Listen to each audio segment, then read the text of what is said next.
আসসালামু আলাইকুম, নমস্কার সবাইকে।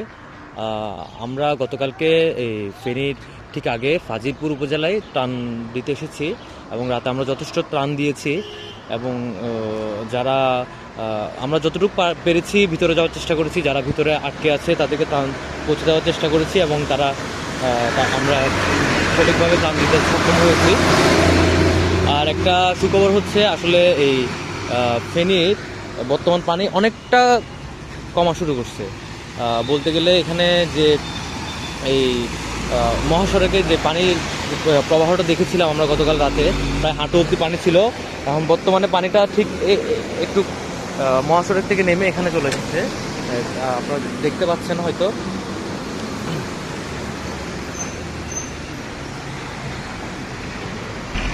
তবে ফেনী শহরের কিংবা ফেনী শহরের পরে যে অঞ্চলগুলো আছে ওখানে আদৌ এখনও